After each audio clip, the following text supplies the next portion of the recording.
Do you know what a chocolate orange is? No, not that kind of chocolate orange. This kind of chocolate orange. You don't? Well, let's talk about it. If you have absolutely fallen in love with the orange-colored Jersey Woolies and want to breed them yourself, you will definitely want to know the difference between a chocolate orange and a black-based orange. This is Three Bears Diva, a black-based orange brood doe of mine. Now, before we go any further, you need to know exactly what an orange is. An orange is produced when a black-based agouti, or chestnut, or a chocolate-based agouti, also known as a chocolate chestnut, or in some breeds, a cinnamon, receives 2 copies of what is known as the non-extension gene. If we blow on Diva's coat, you can see that she still has that gorgeous ring pattern characteristic of all agoutis.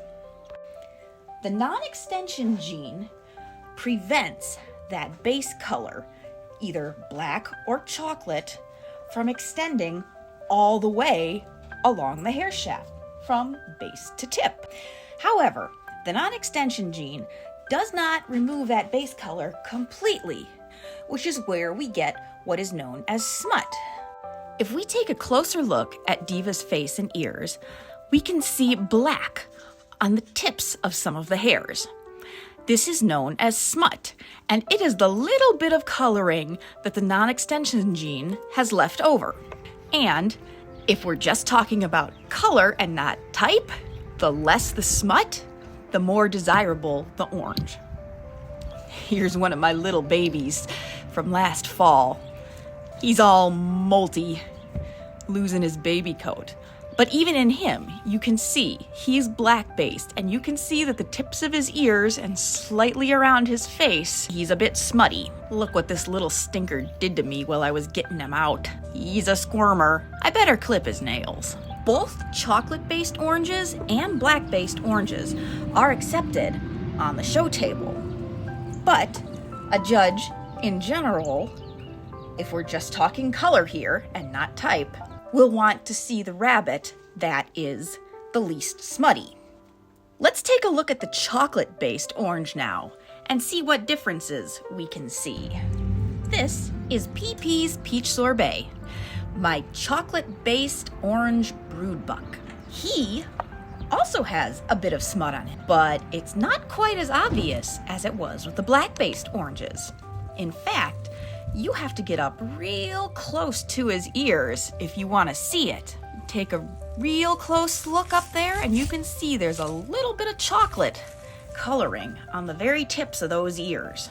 It's harder to notice because chocolate, in general, blends in better with the orange than black. Because chocolate-based oranges hide smut so well, many breeders will find that chocolate-based oranges are more preferable than black-based oranges. However, don't rule black-based oranges out completely, because it's important to remember that there are always unknown gene factors out there. Not to mention other genetic aspects such as the wideband gene and the rufous factor, which also affect the color. Take my little girl here, Roxy. Isn't she a cutie? She is actually the daughter of Diva, my black-based doe that you saw earlier. And even though she's black-based, she throws babies with almost no smut on them at all.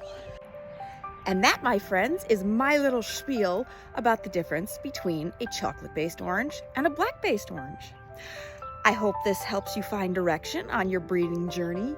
And please, if there are any other orange breeders out there with more experience than me that noticed I have missed something, or if there are important factors that you wish to add that I have not covered, or even if you think I got something wrong, please pitch in and let me know, because the way we're going to do the most good and improve the breed the most and the color the most is by sharing information.